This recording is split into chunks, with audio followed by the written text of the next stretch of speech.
இப்போ நீங்கள் பார்க்குறது என்னன்னா 24 வோல்ட் ரூட்ஸ் கம்பெனியோட 24 வோல்ட் ஏர் பைப் ஹார்னோட மெலடி மேக்கர்.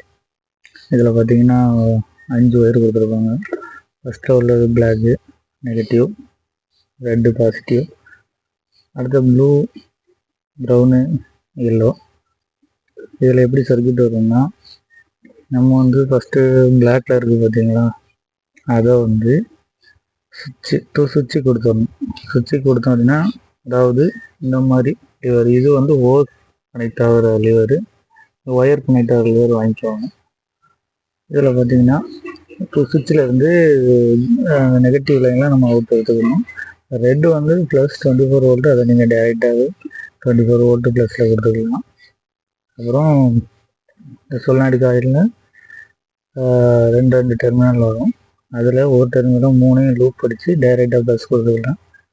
அப்புறம் சிங்கிள் டெர்மினலில் ஒரு எல்லோ, ஒரு ப்ரௌனு, ஒரு ப்ளூ. 3மே அவுட்புட் வந்து உங்களுக்கு வந்து பாசிட்டிவில் வராது, நெகட்டிவில் தான் வராதான். Yellow minus, brown minus, blue மைனஸுங்கிறத மென்ஷன் பண்ணியிருக்கேன். இது வந்து சென்ட்ரல் லைன் போட்டது வந்து அதில் வந்து நம்ம ஏர் சப்ளை கொடுக்கணும். இது வந்து பைப்பு ஹாரனு. நீங்கள் சுவிட்சில் கிரவுண்டு கொடுத்துட்டீங்க அப்படின்னா, ஒரு டைம் நம்ம வந்து லிவரை ப்ரெஸ் பண்ணும்போது ஏற்கனவே வண்டியோட பாடி ஃபுல்லாகவே எர்த்தாக தான் இருக்கும். அதனால் இந்த மெலடி மேக்கருக்கு வந்து எர்த்து கிடச்சோன்னா இது பவர் அப் ஆகி இதோட அவுட்புட்டை வந்து மைனஸாக தான் வெளியே கொடுக்கும். ஏற்கனவே நமக்கு இந்த காயில் ப்ளஸ் டைரெக்டாக இருக்கிறதுனால ஏர் வந்து கரெக்டாக அந்த சூழ்நிலையில் எப்போவும் இருந்துகிட்டே இருக்கும்.